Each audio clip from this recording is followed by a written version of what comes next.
Irmãos, louvamos ao Senhor por mais esse tempo de reflexão na palavra. Vamos abrir nossas Bíblias em Efésios capítulo 2, a partir do verso 19. Vamos hoje analisar um pouquinho, com a ajuda do Senhor, princípios para o crescimento da igreja. Vamos ver o que o Senhor quer de nós nessa oportunidade. E nós vamos ler aqui a partir do verso 19, Efésios 2, de 19 até o 22. Vamos meditar um pouquinho nessa oportunidade que Ele nos concede.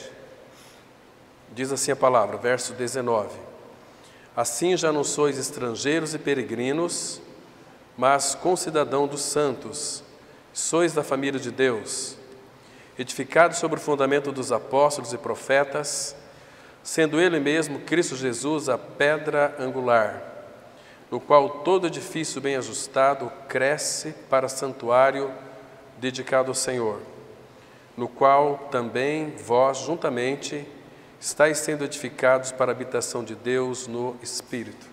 Vamos ter uma breve palavra de oração. Pai, graças te damos por mais um tempo, Pai, de reunião da igreja. Abre os céus para nós em direção a esse local, Pai. Abra a Tua palavra para nós, nos dá entendimento para compreendermos as Escrituras, concede-nos também espírito de sabedoria e de revelação, no pleno conhecimento do Senhor. Pai, que possamos ter uma visão muito especial do Senhor, naquilo que concerne a Sua palavra, para nós não tocarmos tão somente mais no estudo da palavra, mas tocarmos todas as realidades espirituais que há na pessoa de Cristo. Sem Ele nós nada podemos fazer. Que Teu bendito Espírito Santo, Pai, nos conduza a uma vida cada vez mais que anseia por ouvir a Sua voz. Uma vida, Pai, que eu deseje, que o ame, para que então nós sejamos penetrados pela Tua palavra. E a Tua palavra, Pai, que ela faça uma limpeza no nosso interior, desconstruindo tudo aquilo que foi construído, edificado, que não diz respeito, Pai, a Tua soberana vontade. Então entregamos nas Tuas mãos esse tempo, fala com cada um de nós, em nome do Senhor Jesus nós oramos, amém. Queridos, o crescimento espiritual na nossa vida, existem dois tipos de crescimento, aquele que é espiritual e também o crescimento numérico. Claro que o crescimento numérico é uma consequência do crescimento espiritual. Deus tem nos chamado para uma vida de crescimento espiritual, de maturidade espiritual. Nada mais é do que uma vida de santidade ao Senhor, a formação de Cristo em nós. Então, o que realmente nos chama muito a nossa atenção, e que o nosso coração jamais se esqueça disso, que é do primeiro fundamento que nós temos, que é a pessoa e a obra de Cristo. Cristo é o Senhor da igreja, Ele é o fundamento da igreja, então nós devemos edificar tudo sobre Ele. Mas, em primeiro lugar, irmão, você não vai ter um crescimento saudável se você, de fato, não ganhou uma experiência de regeneração.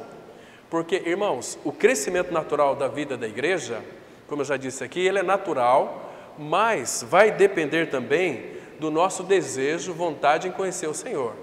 Porque Ele é infinito e cada dia que passa, Ele deseja se manifestar a nós, deseja que nós o desejemos. Então Ele já colocou tudo em nós, como nós cremos no início. Como que nós viemos a crer? A palavra crer significa unido a Cristo. Então, aquilo que você crê na palavra. Então, como que Ele nos deu o privilégio de crer? Alguém pregou para nós o Evangelho. Porque, irmãos, existe uma maneira adequada de sermos filhos de Deus, segundo está escrito na palavra. Jesus diz, quem crê em mim, conforme a Escritura, do seu interior fluirá um rio de águas vivas. Então, o perigo nosso é crer fora da palavra de Deus. É crer muitas vezes ouvindo uma mensagem que ela não está fundamentada essencialmente na palavra. Isso é um perigo terrível, porque mais uma vez quero lembrar os irmãos que Deus não tem compromisso, irmãos, com mensagem de nenhum pregador, por mais intelectual que ele seja, por mais mestrado que ele seja, doutorado em teologia, se ele não prega aquilo que Deus pediu para que fosse pregado. Ele disse em Jeremias 1,12, eu velo sobre a minha palavra para a cumpri-la. Então nós somos um povo que devemos voltar para as Escrituras Sagradas. E o que nos chama a atenção é que nós, conhecendo a nossa história, a nossa essência, eu e você, nós somos pessoas muito fragilizadas, já nascemos doentes, pecaminosos, já nascemos com o vírus da morte dentro de nós. Então Cristo veio como Cordeiro de Deus para tirar o nosso pecado. E nós sabemos, irmãos, que não é você aceitar Jesus que você é salvo. Essa é uma doutrina engendrada por aquele Charles Finney, que trouxe essa doutrina para dentro da igreja. Mas nós não aceitamos Jesus. Uma pessoa espiritualmente morta, ela não tem condições de aceitar Jesus. Nós fomos aceitos por Deus Pai em Cristo Jesus, conforme lá em Efésios 1,6, o qual nos tornou agradáveis a si no amado. E como que Cristo tirou o nosso pecado? Vocês sabem que quando Ele foi colocado ali naquela cruz, quando a cruz foi erigida, a Bíblia diz que nós fomos atraídos no corpo dele, João 12:32. E eu, quando for levantado da terra, atrairei todos a mim mesmo. E isto Ele dizia, significando de que gênero de morte estava para morrer. Jesus morreu em uma cruz, mas naquela cruz Ele não morreu sozinho. A Bíblia vai dizer, irmão, isso é muito sério, eu quero que vocês se lembram que o apóstolo Paulo foi deixado como modelo, 1 Timóteo 1, verso 16, aquele que era um homem insolente, perseguidor da igreja, que odiava Jesus, ele foi alcançado pela pessoa de Cristo e ele se tornou o modelo para que nós pudéssemos então crer. Então, o apóstolo Paulo, ele interpretou todo o Antigo Testamento para nós nas suas 13 cartas. E vocês sabem que o processo é o mesmo, não é um processo, é aquilo que Cristo é, que Jesus não morreu na cruz sozinho, nós estávamos nele. Por isso nós temos 2 Coríntios 5,14, o amor de Cristo nos constrange, julgando nós isto, um morreu por todos, logo todos morreram. E não basta eu crer apenas que Jesus morreu no meu lugar, esta é uma verdade, tem que ser proclamada, foi uma morte ele nos substituiu, mas também uma morte inclusiva, onde todos nós também morremos junto com ele, um morreu por todos, logo todos morreram. 2 Timóteo 2, versículo 11, está escrito assim, fiel é esta palavra, olha o carinho do Espírito Santo, ele não força ninguém a crer, ele diz assim, se cremos que morremos com Ele, junto, também com Ele viveremos. Agora, se eu não creio que crie na sua morte com Ele, eu não vou ter uma vida igual a dele, uma vida de ressurreição. Jamais. Eu vou ser apenas um crente religioso. Vou ser apenas um evangélico, mas nunca chegar a uma dimensão espiritual de filho. Então, eu preciso ganhar essa experiência. É uma experiência exponencial, porque Cristo, Ele é muito amplo. Quando cremos no Senhor, que participamos da sua morte e ressurreição, Ele vem para dentro de nós. Estou crucificado com Cristo. Viva não mais eu, mas Cristo vive em mim. Então aqui ele vai dizer, quando nós ganhamos essa experiência, ele diz aqui, assim já não sois estrangeiros e peregrinos. Então, irmãos, nós pertencemos agora a um reino, ele diz aqui, mas concidadão dos santos, pertencemos a um reino agora, fomos inseridos para este reino é Cristo. Vocês se lembram que lá em Lucas 17, 20 e 21, o reino de Deus, ele vai mostrar para nós que está dentro de cada um de nós que cremos no Senhor. Esse reino de Deus foi dado para nós. O reino é uma dimensão espiritual onde o rei, ele habita. Cristo habita em nós, o reino foi instaurado em nós. Nós vivemos a realidade do reino. Cristo é a nossa vida, nós estamos no reino de Deus. Então nós somos agora concidadão dos santos e nós somos da família de Deus. Irmão, você sabe o que significa ser família de Deus, irmãos? Significa que eu e você somos filhos eternos do Deus eterno. Nós não temos Ele apenas como Deus, Ele é Deus, mas Ele é o nosso Pai, nosso bendito Pai Celestial, aquele que cuida de nós, aquele que não faz outra coisa a não ser nos abençoar, conforme diz lá Jeremias 32, a partir do verso 39 até 42. Ele nos cumula de tantas bênçãos, e todas as suas bênçãos estão em Cristo, e Cristo está dentro de nós. Por isso que temos Efésios 1:3, Bendito Deus e Pai de nosso Senhor Jesus Cristo, o qual nos abençoou com toda sorte de bênçãos espirituais nas regiões celestiais. Não apenas fomos abençoados com as bênçãos espirituais nas regiões celestiais, mas essa bênção desceu até nós. Porque Efésios 1,17 vai dizer o seguinte, que Tiago 1, versículo 17, só vou citar para vocês esse texto aqui, que diz assim: toda boa dádiva e todo dom perfeito são lá do alto, descendo do Pai das luzes, em quem não pode existir variação ou sombra de mudança. Então, todas as bênçãos de Deus, elas descem para cada um de nós. Então, irmão, se você parar para pensar, analisar a sua vida, se você creu que morreu e ressuscitou com Cristo, Cristo é a sua vida, Ele quer governar a sua vida, Ele quer ser o seu tudo. Então, o Senhor, a partir do nosso novo nascimento, porque para nascer de novo, não é você orar muito, não é ler muita Bíblia, é você crer que o seu homem velho morreu com Cristo e você ressuscitou com Cristo, Cristo é a sua vida. Para nascer tem que morrer, 1 Coríntios 15, 36. Insensato que tu semeias, não nasce se primeiro não morrer. Muitos pensam que é o batismo nas águas, não, ali os que vão descer as águas são os que creram em sua morte e ressurreição. Então, a partir do novo nascimento, irmãos, o Senhor deseja que a sua igreja cresça. Você sabe o que é igreja? Igreja é o organismo vivo, igreja é o corpo de Cristo. Quando cremos no Senhor Jesus Cristo, em nossa morte e ressurreição com Ele, 1 Coríntios 12, 13 vai dizer que em um Espírito, todos nós fomos batizados para dentro de um corpo, tornando-nos igreja. Nós somos o corpo de Cristo quando? Quando estamos juntos. Daqui, terminar a reunião, cada um vai para os seus lares. Então você é um membro do corpo de Cristo. Entende, irmãos? Quando nós nos ajuntamos, o que nós somos? Igreja. Todos os membros do corpo se reúnem. E aí, irmãos, o Senhor, Ele começa a fazer os seus depósitos. E também no nosso dia a dia, temos que ter um contato com o Senhor e a sua palavra. Nós devemos desejar, como crianças recém-nascidas, o genuíno leite espiritual, para que nos seja dado crescimento para a salvação.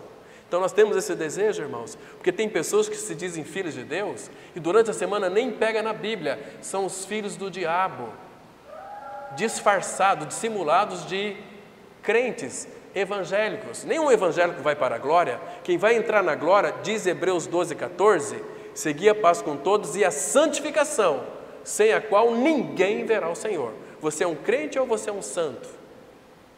1 João 3,1 vai dizer o seguinte: vede que grande amor nos tem concedido o Pai, a ponto de sermos chamados filhos de Deus. E de fato somos filhos de Deus. A Bíblia diz que nós somos, porque ganhamos experiência, então eu preciso confessar a palavra e não uma doutrina religiosa. Muito cuidado com doutrinas, porque a grande maioria das doutrinas são arapucas engendradas por homens, para que eles cumpram aquilo e eles se sentem bem, obedecendo regras e mandamentos. Regras e mandamentos levam as pessoas para o inferno, irmão. Nós temos uma doutrina que é o nosso amado Senhor Jesus Cristo. Ele é o nosso ensino. Ele diz: aprendei de mim, que sou manso e humilde de coração, e achareis descanso para a vossa alma. Então, para que a igreja cresça, esse é o desejo do Senhor, Ele também, irmãos, Ele vai fornecer dons para garantir que a sua igreja, o corpo de Cristo, ela cresça e se desenvolva espiritualmente. É Ele quem concede os dons para cada um de nós. Por isso, irmãos, que quando nós almejamos um crescimento espiritual, necessariamente cada um deve fazer a sua parte. Por exemplo, vamos abrir aqui em Efésios capítulo 4, a partir do versículo 11. Efésios 4, verso 11. Então, para que a igreja ela se desenvolva, para que a igreja cresça no Senhor, Ele mesmo vai conceder à igreja os seus dons. Irmãos, nenhum ministério é nosso.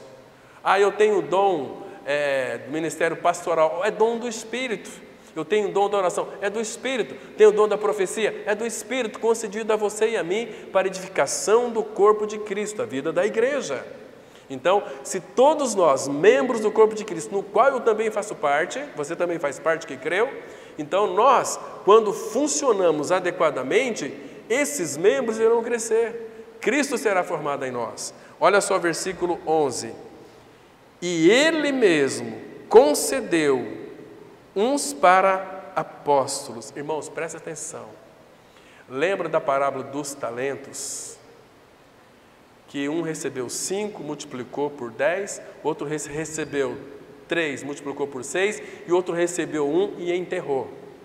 Então aqui é o Senhor Jesus, Ele mesmo concedeu uns aos outros para apóstolos, Ele concedeu uns para apóstolos, outros para profetas, outros para evangelistas e outros para pastores e mestres, com vista ao aperfeiçoamento dos santos.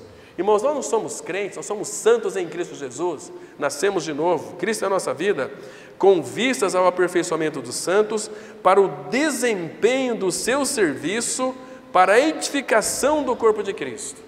Então aqui temos que fazer uma pergunta contundente. Irmãos, em que nós estamos edificando os nossos irmãos? Qual tem sido, irmãos, o dom que recebemos do Senhor para edificar os nossos irmãos? E em que nós estamos edificando os nossos irmãos? Queridos, louva a Deus, porque o Senhor tem feito não um movimento, mas um mover no nosso meio, despertando esses dons para a edificação do corpo de Cristo, seja com mulheres, seja com família, seja com jovens, e cada dia que passa tem sido mais gostoso a reunião da igreja.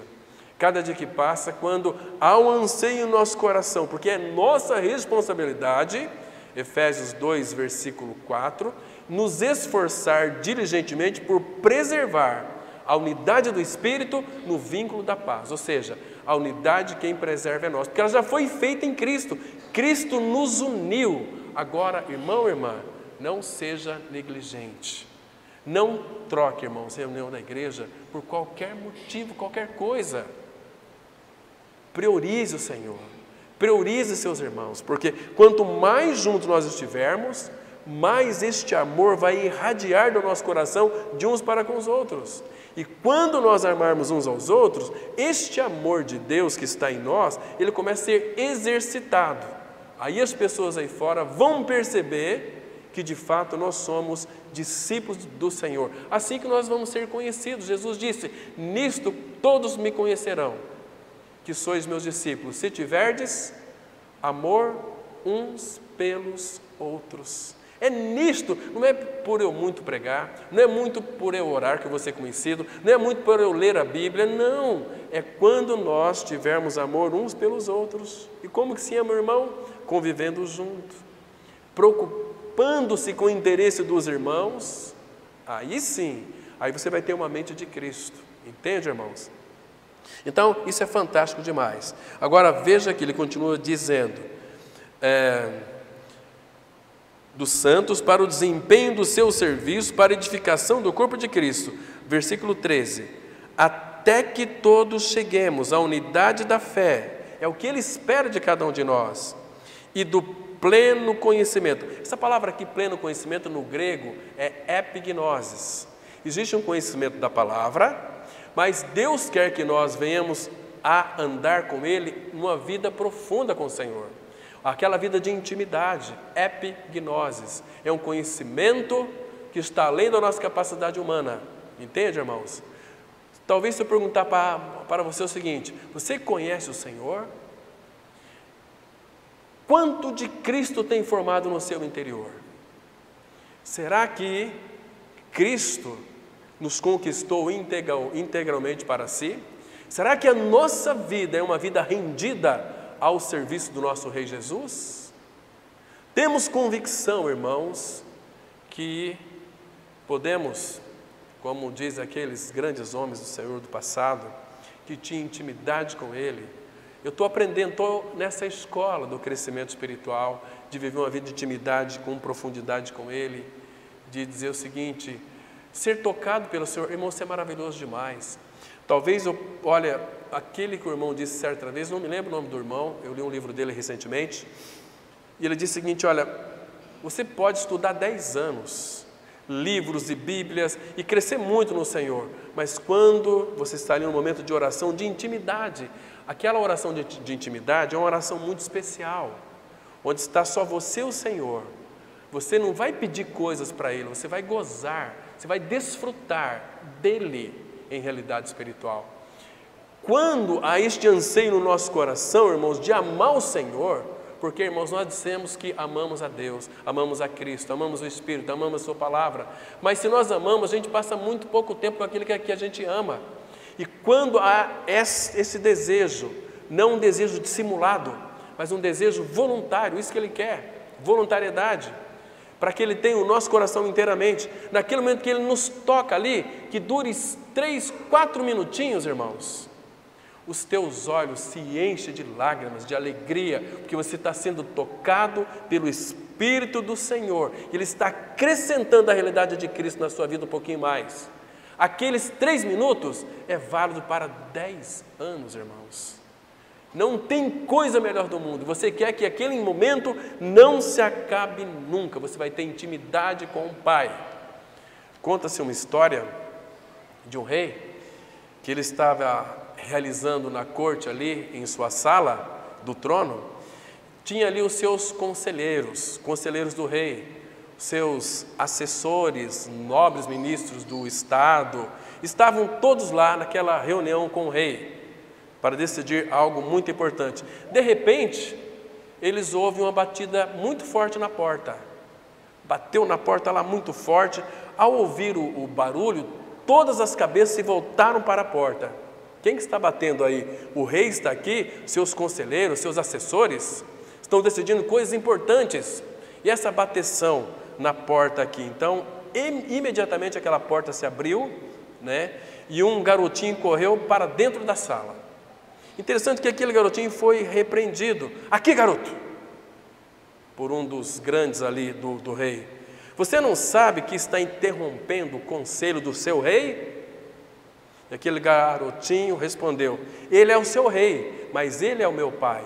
E aquele garotinho correu para o braço dos seus pais e grudou no pai, e o pai pegou ele: esse é o meu filho, ele é teu rei, mas ele é meu pai. Irmãos, percebe que é a questão de intimidade. Você pode ser amigo do rei, mas você tem uma vida de intimidade com o rei. Você é filho, irmão. Você tem convicção do seu novo nascimento em Cristo? Ou você é apenas um religioso, uma religiosa? Irmãos, Cristo morreu numa cruz por causa de você e de mim. Não apenas morreu, mas também nos levou a morrer junto com Ele. Isso é glorioso demais, irmãos. Como a irmã que está nos assistindo, ali na cidade de Cascavel, dezembro eles vão vir para cá, família inteira, para conhecer a nossa comunidade. E querem ser batizados aqui, nessa comunidade. Vai vir de tão longe, como os irmãos de Rondônia também vieram aqui, 14 irmãos numa van, passaram o final de semana com a gente aqui. É muito precioso, gostoso demais, né? Tivemos ali pregando em quase todas as cidades de Rondônia, onde tem as comunidades que têm uma visão adequada de Cristo e a cruz. Foi tão maravilhoso desfrutar. A gente se sente em casa, irmãos, é gostoso demais. A gente tem saudade dos irmãos. Quando você conhece muitos irmãos pelo Brasil afora, você fica assim, o coração partido. Eu entendo quando o apóstolo Paulo saía de um lugar, ia para outro, aqueles irmãos abraçavam ele, pulavam no pescoço dele, chorava, beijava Paulo, entendeu? E Paulo tinha que partir. É muito duro, mas irmãos, um dia não vai ter mais esta separação, essa divisão, um vai para lá, outro vai para cá. Não, todos nós seremos reunidos naquela preciosa mesa do Cordeiro, onde todos nós iremos participar. Irmãos, e o nosso Senhor Jesus, Ele nunca vai deixar de ser servo também. Sabe por quê? Vocês se lembram? Lá em Marcos 10, 45, Jesus ele disse assim: o Filho do Homem não veio para ser servido, mas para servir e dar a sua vida em resgate de muitos. Para pensar um pouquinho. Aquele que criou todas as coisas, todo o universo. A Bíblia nos apresenta Isaías 40, eis o meu servo, e de repente Jesus vem como aquele que é o servo, não para ser servido, mas para servir e dar a sua vida por outros. Irmãos, isso aqui derrete o nosso coração, Porque também lá na glória, irmãos, naquele grande dia, vocês sabem o texto lá de Lucas 12, versículo 37, quando na entrada da glória, imagina só a cena, irmãos, quando na entrada da glória nós estaremos reunidos, a palavra fala que Jesus, Lucas 12, a partir do verso 37 ali, Ele vai dar lugar para nós na mesa. Imagina, Ele vai ser aquele diácono, dando lugar para a gente sentar. E a palavra fala que Ele mesmo nos servirá. Será que você vai conseguir, irmãos, olhar para aquelas mãos perfuradas, aquela testa marcada, que morreu na cruz, que tudo aquilo foi por você, e que agora você está sendo servido pelo seu próprio Senhor da glória? Como que você não vai chorar de alegria? E a palavra fala, irmãos, que na presença dEle há uma alegria plena, completa, há uma alegria que não tem mais fim, porque quando cremos no Senhor Jesus, Ele vem para dentro de nós, Ele é a nossa alegria, Ele é a nossa satisfação, mas nós temos uma tendência, uma mania de buscar satisfação em coisas. A satisfação está numa pessoa. O dia que a gente descobrir esse segredo, irmãos, tudo mais perde valor para nós neste mundo. O que te encanta com este mundo? Paulo ele escreveu assim em Gálatas 6,14: longe esteja de mim gloriar-me, senão na cruz de nosso Senhor Jesus Cristo, pela qual o mundo está crucificado para mim e eu para o mundo. Eu estou morto para o mundo e o mundo está para mim. Eu não tenho mais nada me impede agora de adorar o meu Senhor aqui na face da terra e de proclamá-lo, de pregá-lo e viver uma vida com destemor de Cristo. Não importa o que aconteça comigo. Agora Ele deseja para mim e para você que nós venhamos a crescer até que todos cheguemos à unidade da fé e do pleno conhecimento do Filho de Deus, à perfeita varonilidade, à medida da estatura da plenitude de Cristo. Irmão, presta atenção, Deus tem nos chamado para uma vida de plenitude. O que é uma vida de plenitude? Uma vida completa. Colossenses, Paulo vai escrever isso. Nele nós estamos plenos, nele nós estamos completos. Fora de Cristo sempre vai faltar alguma coisa. Lembra do jovem rico, quando chegou para o Senhor Jesus? Que devo eu fazer para herdar a vida eterna? Jesus disse para ele: você sabe os mandamentos? Não matarás, não furtarás. Jesus falou seis mandamentos, que eram uns 10 mandamentos horizontais. Ele disse assim: tudo isso tenho observado desde minha meninice. O que me falta ainda? Percebe? Não adianta você querer cumprir Bíblia para agradar a Deus, se você não tem a vida de Cristo dentro de si. Aí o Senhor então fala do primeiro mandamento vertical: não terás outro Deus diante de ti. O Deus do jovem era o mamão, era a riqueza. Queridos, Jesus disse assim em Mateus 6,24: vocês não podem servir a 2 senhores. Ou você vai aborrecer um e agradar ao outro. Não podeis servir a Deus e as riquezas. Então, o dinheiro é um Deus na vida de muita gente. Agora, você quer saber a quem que você serve? É para aquele que você se dedica mais. Cuidado, irmãos, não brinque com a sua alma. Um dia você vai estar diante do Senhor. E não queira descer para a sepultura sem a justiça de Cristo, ou sem a vida de Cristo, porque Ele é a nossa justiça. Cristo é a nossa justiça. 2 Coríntios 5, 21. Aquele que não conheceu o pecado, Deus o fez pecado por nós, para que nós nele fôssemos feitos justiça de Deus. Quando Cristo é minha vida, eu sou liberto do pecado.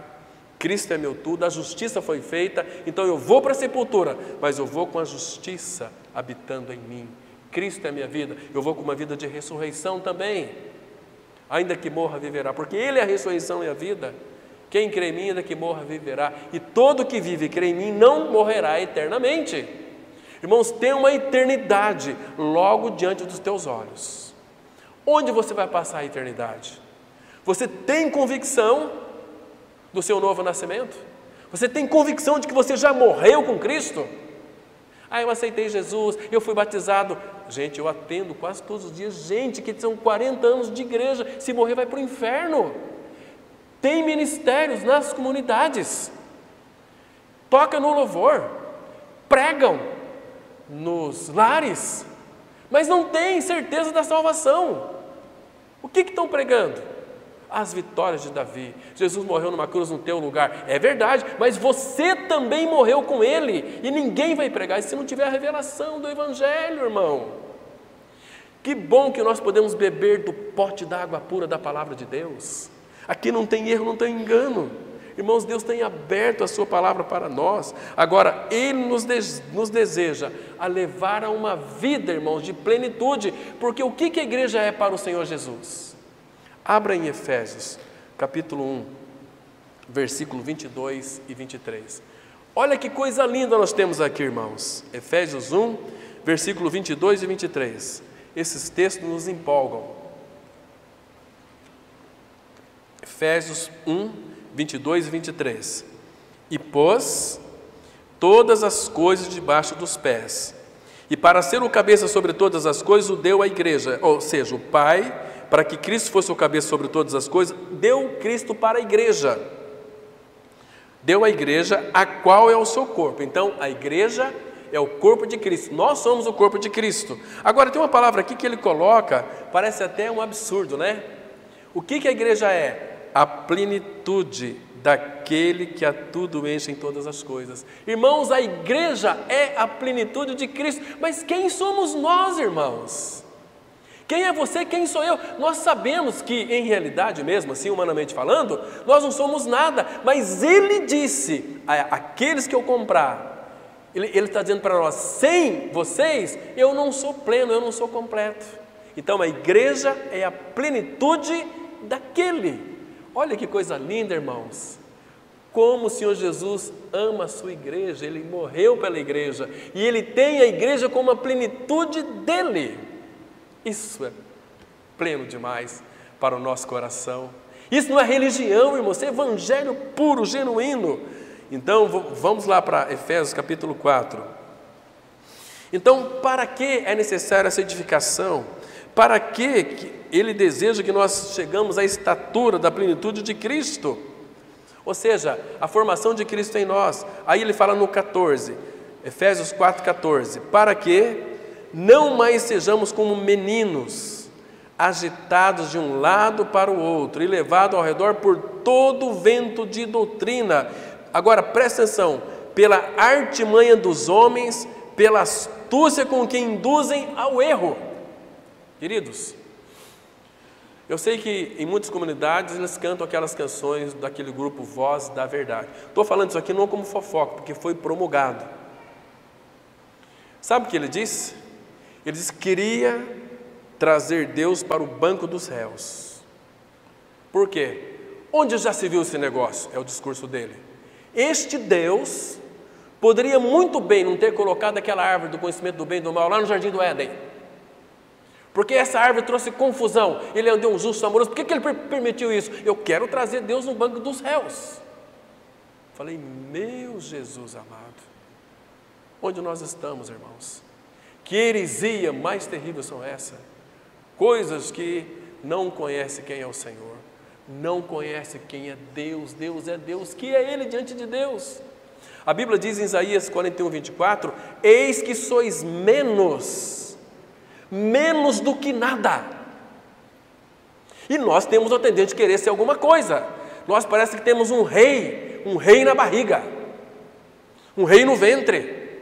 Nós gostamos de aplausos, nós gostamos de se exibir. A cruz, graças ao Senhor, que ela operou em nós, nos crucificando, nos levando à morte. Morremos com Cristo, já estou crucificado com Cristo. E por isso vivo não mais eu, mas Cristo vive em mim. Não é eu, é Cristo em mim. Isso é cristianismo genuíno, verdadeiro, autêntico. Fora disso é tudo religião. Religião. É inconcebível, irmãos, como muitos são levados ao redor por todo o vento de doutrina, pela artimanha dos homens, pela astúcia com que induzem ao erro. Mas, irmãos, aqui deixa eu explicar algo para vocês interessante.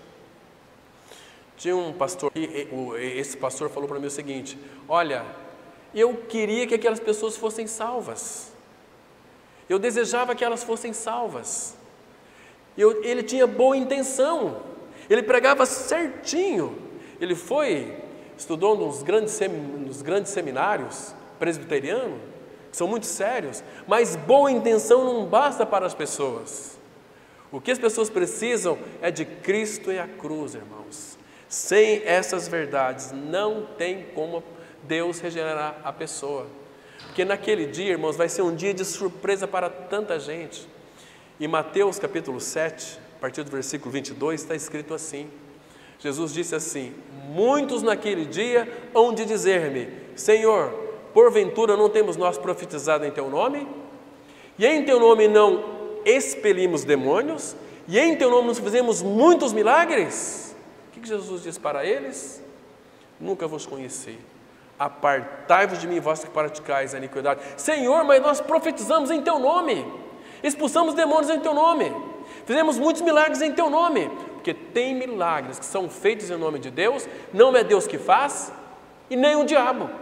Mas por que as curas acontecem? Aconselho vocês lerem aquele livro do Atmani, O Poder Latente da Alma. Você se lembra daquelas pragas lá do Egito? Primeiro que aquele bordão foi transformado em serpente. Os magos, Faraó chamou os magos do Egito, e eles com as suas ciências ocultas, poder latente da alma, também fizeram o mesmo com aquilo. Milagre? Quem que fez? Deus fez o milagre, eles também fizeram o milagre. Então isso, o coração de Faraó endureceu. Depois Deus disse para Noé: você vai lançar o teu bordão sobre as águas daquele rio Nilo, e o rio se tornou em sangue. Faraó chamou os seus encantadores, seus sábios com as suas ciências ocultas, eles também fizeram o mesmo. O rio se transformou em sangue. Muito bem, Deus percebe que os milagres, se não tivermos discernimento, nós vamos comer gato por lebre, nós vamos confundir anonimato com Adão no mato, nós vamos confundir abóbora celeste com uma boba da celeste, nós vamos confundir muitas coisas. Agora, irmãos, aí depois Deus disse: olha aqui o engano, que eles vão até certo ponto imitando os milagres de Deus, mas Deus diz para Noé: você vai lançar teu bordão e todo o pó da terra vai se tornar em piolho. Então o Faraó chamou os magos, seus sábios, e eles com seus encantamentos tentaram fazer, mas não conseguiram transformar o pó da terra em piolho. Por quê? Porque somente Deus tem o poder de dar vida àquilo que está morto. Somente Deus tem poder de dar vida às coisas inanimadas. Quando chega no aspecto da vida, cessa-se os milagres. Somente Cristo, Ele disse: eu sou o caminho, a verdade e a vida. Ninguém veio ao Pai senão por mim. Eu sou a ressurreição e a vida, e eu vim para que tenham vida e tenham em abundância, que é a vida eterna. Oh, irmãos, esse é o nosso Senhor. Ele nos deu a sua própria vida e Ele veio morar dentro de nós. Ele disse assim, João escreveu a respeito dele, 1 João 5,12, ele disse assim: quem crê no Filho tem a vida, quem não crê no Filho não tem a vida. E essas coisas vos tenho dito para que saibais que tendes a vida eterna, vós outros que credes no seu nome. Quando cremos no Senhor, a vida vem para dentro de nós. Isso é maravilhoso. Agora, aqui, irmãos, versículo 15 de Efésios 4. Mas seguindo a verdade em amor, cresçamos em tudo naquele que é a cabeça, Cristo, de quem todo o corpo, agora presta atenção, aqui envolve a nossa responsabilidade, bem ajustado e consolidado pelo auxílio de toda a junta, segundo a justa cooperação de cada parte. Você tem parte nessa cooperação. Efetua o seu próprio aumento para a edificação de si mesmo em amor. Então, queridos, o crescimento da igreja não é automático, não acontece do dia para a noite. Muitas comunidades, você tem percebido, que elas entram em um espiral descendente até deixarem de existir. Por que as comunidades hoje sobrevivem? Porque todo domingo tem uma novidade. Hoje é a noite do abraço, Hoje é a noite do milagre não sei o quê. Hoje é a noite do milagre da família. Hoje é uma campanha. Onde é que está escrito campanha na Bíblia, irmão? Não tem. O legado que foi deixado pelo Espírito à igreja, 1 Coríntios 2:2. Paulo disse assim: nada me propus saber entre vós, senão a Jesus Cristo e este crucificado. Não quero saber se a igreja tem profecia, se a igreja tem dons, não quero saber se tem um bom louvor, se tem uma boa pregação. Cristo e a cruz é o centro dessa comunidade? Paulo, 1 Coríntios 1:23, ele diz assim: nós pregamos a Cristo crucificado. Não tem outra mensagem, irmão. Embora o povo brasileiro é um povo muito místico, e ele vive em busca de novidades, de coisas novas, igual os atenienses. Eles não cuidavam de saber das últimas novidades, sentiam coceira nos ouvidos. E assim são muitos, percebe, irmãos? Que o Senhor então tenha misericórdia, irmãos, de nós. Agora, por outro lado, Deus é o nosso Pai. Ele provê aumento através da nossa conexão com Ele, que é o cabeça. Então, nós precisamos aprender a reter a cabeça.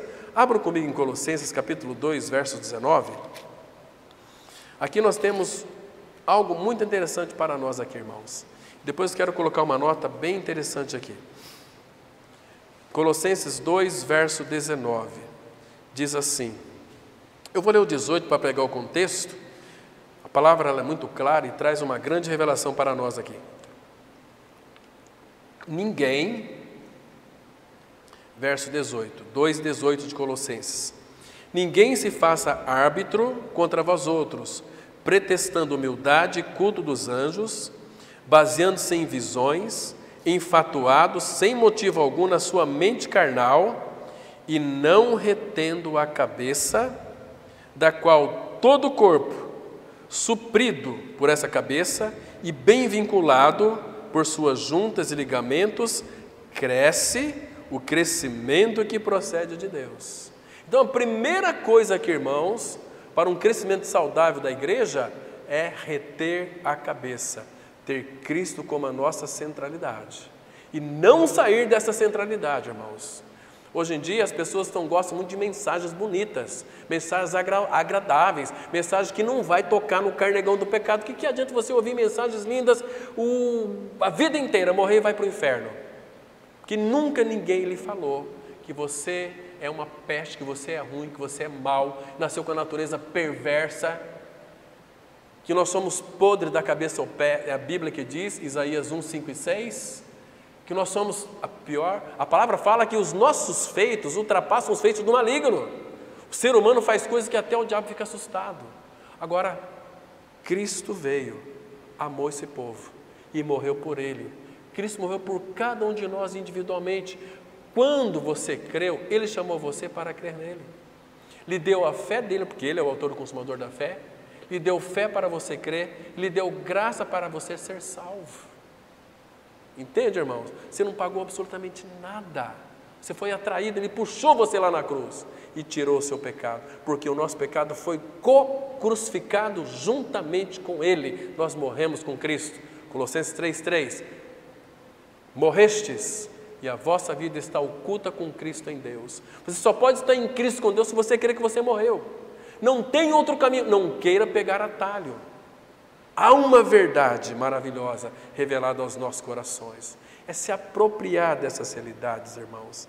Então aqui, retendo a cabeça, aí todo o corpo vai ser suprido, vai ser bem vinculado. Vai ser um povo que é instruído, um povo que vai ser ensinado, um povo que vai ser aconselhado pelo Senhor. Salmos 32, versículo 8. Isso é maravilhoso demais. E aqui, irmãos, tem um detalhe tão interessante. Vou colocar uma nota para vocês aqui. Muitas vezes nós somos intelectuais demais, irmãos. Nós somos muito sabidões e nós achamos que ver a glória de Cristo depende da nossa intelectualidade também. Não vai precisar da nossa intelectualidade para contemplar a glória de Cristo. E muitos estão buscando a glória de Cristo, ver a visão do Senhor na sua intelectualidade. Não é nada disso. Mas se a nossa visão da glória de Cristo não está nos conduzindo a uma devoção diária com Ele, prática, uma devoção real, a consagração uma vida de união com Ele, em realidade espiritual, irmãos, e a vida de união uns com os outros também, que visão é essa que nós estamos tendo do Cordeiro? Que visão que é esta? Então, a igreja de Colossos aqui, ela estava minada de intelectualistas, judaizantes com germes no gnosticismo. Por isso, esta igreja, ela estava desviando de Cristo. Veja aqui o perigo, capítulo 2, versículo 8, que diz assim, cuidado. A primeira palavra que aparece aí é cuidado, então fica bem atento, fica advertido, que ninguém vos venha a enredar. Essa palavra aqui, enredar, no grego significa sulagogeu. Sulagogeu significa, irmãos, desviar da verdade para sujeitar a outro domínio. Cuidado com os enredos. Quem que nos enreda? Religião. Religião é do capeta. Nenhum religioso vai para o céu. Vai entrar no céu o Filho de Deus, nova criatura, santos e amados do Pai. Tem pessoas que pertencem, talvez você pode até pertencer como membro dessa comunidade aqui. Mas talvez se você não crê, você não faz parte do corpo de Cristo, a vida da igreja. Você está correndo o risco de morte eterna. Então avalie o seu coração diante do Senhor. Peça ao Senhor despertamento espiritual, um avivamento sobre a minha vida, para que eu tenha convicção daquilo que Ele é e fez por mim. Senão eu vou estar perdido, irmãos. Então, cuidado que ninguém venha a vos enredar com a sua filosofia. A palavra filosofia, philos, é amigo. Sofia, sabedoria. Cuidado com pessoas amigos da sabedoria. Uma sabedoria muitas vezes que é carnal, uma sabedoria que é voltada para si mesmo, uma sabedoria que não é aquela sabedoria genuína de Cristo habitando em nós.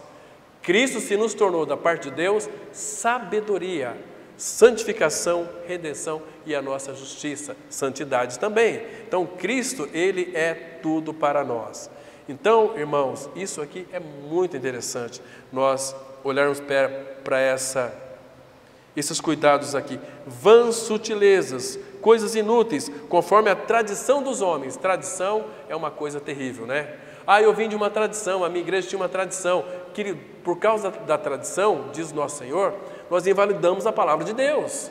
Temos que esquecer tudo isso, olhar e voltar para a palavra de Deus e pedir para que o Senhor, então, pelo seu Espírito, nos desconstrua para formar uma nova realidade espiritual de Cristo morando dentro de nós. Senão nós vamos ser sempre crentes frequentadores de igreja. Isso não é o desejo do Pai. O Pai deseja que nós venhamos a crescer no Senhor, irmãos. Então, mas algumas pessoas pensam assim, eu trabalho tanto, faço tanto, muitas assembleias, elas não conseguem crescer porque ela espera muito daquelas pessoas que são fracas na fé, que são os débeis na fé. Então, eles começam a sentir que o trabalho deles é um trabalho vão, eles trabalham, mas eles não veem resultado, aquelas pessoas fracas, espiritualmente falando. Então precisa dos anciãos da igreja se assentar à porta e pegar aqueles irmãozinhos, colocar eles no ombro, suportai-vos uns aos outros, é pegar aqueles fracos, colocar nas costas e caminhar com eles, carregá-los até que eles possam caminhar sozinhos.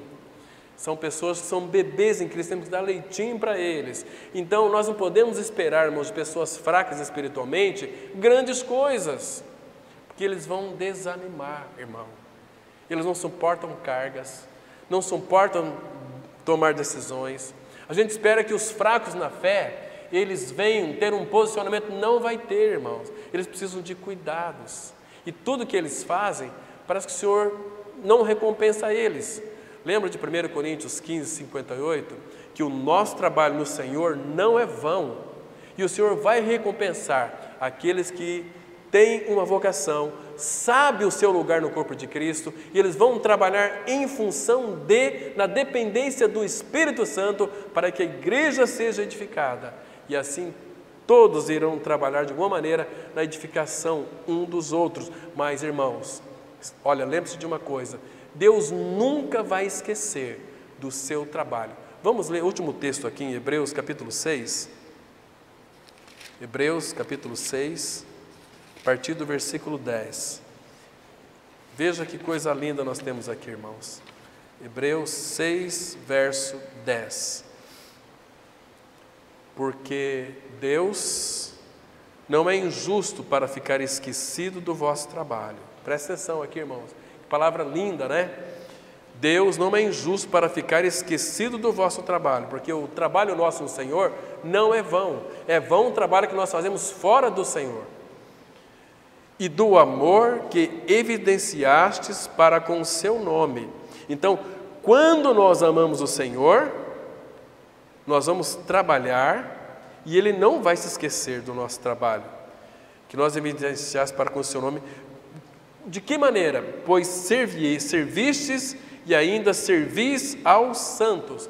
Quando nós servimos uns aos outros, isso é uma evidência que amamos o Senhor. Estão me compreendendo aqui? E Deus não vai ficar esquecido desse trabalho. Aí ele continua dizendo no versículo 11: desejamos, porém, continue cada um de vós, mostrando até o fim a mesma diligência para a plena certeza da esperança. Há uma esperança proposta para nós, irmãos. Cristo em vós, a esperança da glória. E essa glória habita em nós. Para que não vos torneis indolentes, o sentido aqui é descuidados, mas imitadores daqueles que pela fé e pela longanimidade herdam as promessas. Que lindo é isso aqui, irmãos. Então, todo o nosso trabalho não é vão, e a igreja ela precisa trabalhar de uma forma adequada, ajudando um ao outro, servindo um ao outro nas suas necessidades. Irmão, se eu não conviver com o meu irmão, com a minha irmã, como é que eu vou saber das necessidades deles? Como é que eu vou saber? Você perguntar ali para a mãe da Isabelle quais são as necessidades dela, na hora que ela abre a boca, ela já vai dar o mamar, o peito. Percebe? Assim também a Adriana vai saber das suas necessidades, do teu filho, e os pais aqui que já tiveram seus filhos. Irmãos, é maravilhoso, assim é o nosso Deus e Pai. É um Deus que se importa, um Deus que se compadece, é um Deus que foi até a morte para ter você para sempre com Ele, para se relacionar com Ele numa vida de uma união indissolúvel que começa aqui. Agora, Ele espera de nós perseverança em segui-lo, estar junto a Ele. Isso vai refletir na vida da igreja o corpo de Cristo. Amém? Vamos orar. Pai, mais uma vez, graças te damos pelo tempo que passamos aqui, lendo a Tua Palavra. Pai, se o Teu Espírito não interpretá-la para nós, nós ficaremos no escuro. Pai, nós oramos para que essa palavra seja formada em nós, para que o Teu Espírito jamais venha permitir que nós venhamos esquecer. Pai, continue falando aos nossos corações, se revelando a nós, Pai. A nossa grande expectativa é contemplar a Tua face. Oh, Pai, nós colocamos também esta semana diante do Senhor. Vá na frente, seja a nossa retaguarda. Abençoa, Pai, cada dia dessa semana, que o Teu nome seja glorificado em nossas vidas e que o mundo aí fora possa ver Cristo em nós. Nós, como carta do Senhor, possamos, ó Pai, ajudar muitas vidas a Te conhecer. Coloque este anseio em nosso coração e leve-nos guardados para os nossos lares. É o que nós pedimos, agradecidos, em nome do Senhor Jesus Cristo. Amém.